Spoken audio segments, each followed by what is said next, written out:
Hi, Patrick here. Have Cheetah will view. Welcome to Dollar Tree Theater.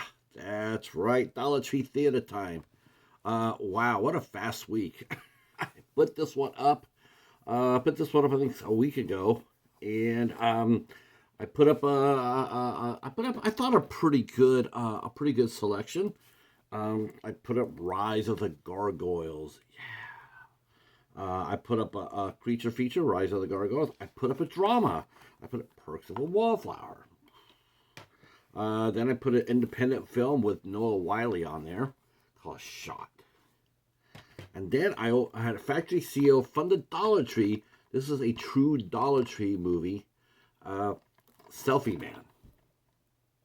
So I had some, oh yeah, what other movie I put up there? And I put up Sudden Death. Jean-Claude Van Damme. So I thought this was gonna be a dogfight. I did. I thought, oh, okay, this is gonna be interesting. Um, Now, to be totally perfectly honest with you, I did suspect it would come between Rise of the Gargoyles and Sudden Death. I did not expect to see Wallflowers. Wallflower. I did not expect that to do as well as it did. I did not expect Shot to get zero looks. No one voted for that at all. And Selfie Man, it actually got a vote. One vote. But overwhelmingly, you guys picked for us to talk about. You guys picked Sudden Death, and you know what? Good choice. Um, it's been a while since I saw Sudden Death, and let's get into it.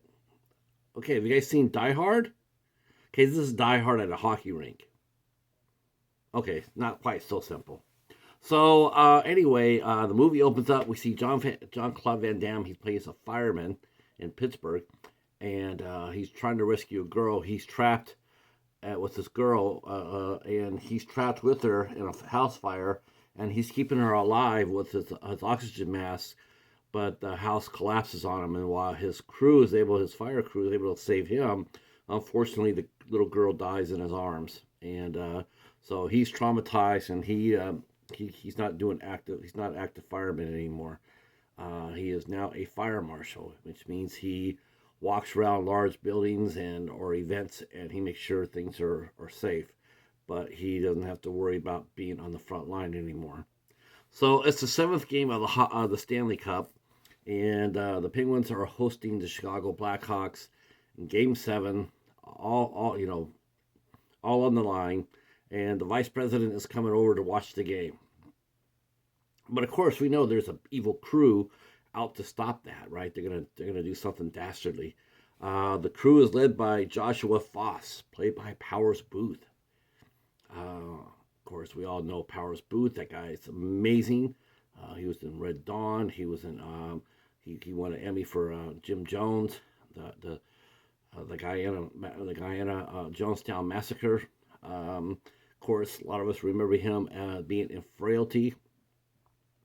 So he did a lot of great movies. I remember him in a really good movie called Southern Comfort. Powers Booth passed away a few years ago. Um, but anyway, so they're gonna hold the vice president hostage while they attempt to get 1.7 billion dollars transferred onto accounts. They don't want it all. They know they won't get it all, but they want to try to get at least 500 million. So he's got a crew. He's got maybe like 20 guys underneath his belt. 20, 21, 22. Um, I don't, and they've been working at this for a long time, and they lay bombs throughout the arena. They also know all the personnel there, and including the head cook. They know how to reach him, and eventually that's what happens once the game starts is that the crew takes over, um, and they kill a lot of people. And that's sort of a problem with a movie like this, which I'll explain in a minute or two. Of course, now uh, John Claude Van Damme he plays a gentleman named McCord, and he's taking his two kids, Tyler and Emily to the game. Now, Tyler and Emily are your typical, young brother and sister, always fussing and stuff. He leaves them in seats. He tells them to stay there while he does his job. Well, Tyler gets Emily upset and she leaves. And so he stays in his chair, but she leaves. And so at the very last possible second, McCord spots his daughter being walked away by the mascot. What he doesn't know is the mascot is part of the evil gang. Ooh. And she has killed the real mascot. So he follows her, but loses her, and the mascot takes Emily up to Powers Booth's character, Joshua Foss's character. His up there in the headquarters, holding the vice president. And they've killed his secret agent detail, and they've killed some VIPs. They still got hostages, but you already know that they're going to get killed once he gets his money. Well, the mascot delivers Emily.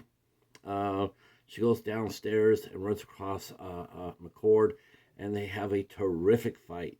Actually, this is the best fight of the whole movie, to tell you the truth. Because Jean-Claude Damme, he gets his ass kicked. She's kicking his ass. Now, there is one thing I do have to say about this, that while Van Damme does fight in this movie, he's not it's not a martial artist. He's just a guy he's just a street brawler. There's not any, it's not anything like you saw him Bloodsport or anything else like that. He's just a scrapper. And he happens to be probably in better shape than most of those other guys. But so he can also, since he works as a fireman, and especially as an arson investigator, he knows what bombs look like. So he's able to go around and detect where the bombs are at. So he starts disarming the fact that Foss has laid out 10 bombs. So he starts going around to where he knows that they would do the most damage, and he starts disarming the bomb. And of course, we have the Secret Service out there, led by Hallmark, who's played by Darian Harewood. They're trying to get inside the building to stop Foss. And of course, there's a twist. Always a twist. And somebody who you think is a bad guy turns out to be a good guy, bad guy. Always happens, right? Typical. But it does result in a pretty interesting kill. So of course, the game's going on at the same time, and it's pretty good. It's almost real time, to tell you the truth. The game is almost in real time. There's a humorous moment where McCord is trying to get away from the henchmen, and he ducks inside a locker room, and he changes uniform from the Penguins goalie, who's been sick. He's really sick, so he can't play. Well, McCord takes his uniform, puts it on there, and goes on the ice, and manages to stop a breakaway attempt on the goal. He makes the save. He played a goalie when he was in school, so he makes the save, and then he needs to get off the ice before everybody knows that he's not really him. So he starts to fight, gets kicked out of the game, goes back. And of course, this leads to the final confrontation with Foss. He attempts to he frees Emily. He rescues the vice president, but then Emily had put a little stamp on Foss's hand, and so when she spots him, she's able, in a disguise, she's able to detect him, but he grabs her and tries to escape with McCord on his tail, which leads to a final fight on top of the arena, where the good guys win and the bad guy goes to hell in a helicopter. All right. Sudden Death, 1995, written, directed by Peter Hyams, who also does cinematography. I gotta tell you, this movie is freaking amazing in the fact it did this whole movie with practical effects. $35 million. Everything you see on the screen is a effect. It's no CGI at all. That last helicopter, practical. They crashed a damn helicopter into an arena. Amazing. They had the biggest crane in the country at the time, which weighed 1,100 tons, and it could go 400 feet. They did the scene with the helicopter. It had to drop through the roof, hit the ice, and explode. Amazing. It's like now that would be CGI. Back then, a movie like this now, if you made the same movie today, I mean, it's not quite a Fast and Furious action, but you know this movie would probably cost now probably about $100 million to make, for sure, with all the effects, practical effects. $35 million. The movie only made 65 at the box office, but again, this is when Van Damme was just starting out. He wasn't at the peak of his fame yet. He'd done some really good movies, but he hadn't really popped yet. Um, so, and also the international markets were a lot different back then than they are now. Every time I think about a movie like this, that you say, well, yeah, it only makes $65 million. We didn't get to show our movies in China back then. China has changed the game plan, has changed everything for a movie. Now you don't really necessarily worry about domestic box office. You worry what you do in China. You break even in the United States, and you make your profits in China. Uh, the cast in this movie is a lot of fun. A lot of fun. Peter Hyams did a nice job. There's some names in here. Like I said, Dorian Harewood. He's a strong character actor. He always played a good guy. So of course, when you saw him, you just knew that he was the good guy. Then you also thought, yeah, okay, he's going to be a bad guy, and he turned out to be a bad guy. The problem with movies like Sudden Death, Die Hard, any movies where that scenario, most infamously Stone Cold with Brian Bosworth, the problem with these movies is they're parodic.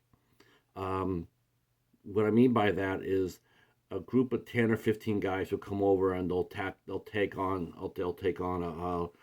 kidnapping the vice president. They will kill 80 people, 90 people, 100 people before they're killed. There's no win. It's a no-win situation. Um, and you see at least 30 to 40 people get killed here on the good guys, on the side of the angels.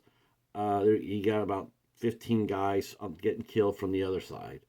There's no sense of, wow, that's a win. Too many innocent people died. Um, I do like the fact that Hyams tried to make Powers Booth's death seem agonizing, but in fact, it really wasn't. It wasn't. I mean, if you really wanted to make it agonizing, you have him crash, but you have him survive. So he can go through also he can go through the protocols that a burn patient would go through. So he would suffer greatly. But a lot of times guys will shoot 20 people and they get shot. And it's like, no, I don't want him shot. I want him to suffer because they killed so many innocent people. It's the same thing with Die Hard. That sort of thing. A lot of people died, and then it's a parodic. It's not worth it. It's almost not worth it. Stone Cold being like that, where his character was supposed to defend a judge and his family, and I think the judge died at the end of the movie. Lance Henriksen killed him, and it's like, well, wasn't that the whole damn point of the movie, was to make sure that he didn't get killed? So, uh, overall, I like this movie. I had not seen it in a while. I thought Van Damme did fine. Powers Booth definitely chewing scenery. Definitely cashed in the paycheck here. Definitely not taking it too seriously. Um, he just not really wasn't a sense of menace there, because he really wasn't, and you could sense it off the screen that he was just there. I mean, he did all right. I'm not going to say he sucked. I've never seen a bad Powers Booth performance, but you definitely could tell that he was just there along for the ride. And the only thing you could think of at the time was, no, wasn't he in Under Siege too? No, that would be Tommy Lee Jones. Tommy Lee Jones did Under Siege. I know they came out the same year, and Tommy Lee Jones and Powers Booth sort of they sort of look alike. Um, but the director of this movie knows what he's doing. Peter Hyams is an amazing director. He has made a lot of great films, including Capricorn One, which is one of my favorite movies. He made The Relic. He worked with Van Damme on Time Cop. So he done some really cool movies in his career. A really quick tidbit about Peter Hyams is he did both directed and shot his movies. And he was saying how the American Association of Cinematographers never invited him to join their organization because they didn't like him. And two other executives thought that was just horse maneuver, and they said, "Well, we'll get you in there." So they wrote him a letter of recommendation to get in to be included into the ASC. They called Peter Hyams in for an interview. They interviewed him for 90 minutes, and then 2 days later they sent him a rejection letter. He was right, and they were wrong. His movies were beautifully shot, caught all the action. He knew what he was doing. He was one of the better action directors out there in the 90s, early 2000s. All right, that's it for this week's Dollar Tree Theater. There's no special features on this edition. This is an old edition. This is probably early. Early release when it came out. So there might be special features in a future release. I don't know. If they have released it on Blu-ray, they probably do. All right. If you like what you heard, hit the subscription button. If you've watched Sudden Death, I'd like to hear your comments. Michael J. White did a somewhat remake of this movie. It's called Sudden Death, which was a lot of fun, just very much like this Sudden Death. Not nearly the same budget, however, but still a lot of fun to be had in the remake. If you leave a comment, let me know what Van Damme movie is your favorite. I'd like to hear that. I'd like to hear your thoughts on Sudden Death. And I'm going to put up a fresh five movies for Dollar Tree Theater as soon as I get this up and running. All right. Well, thanks for watching, and we will talk at you soon. Peace.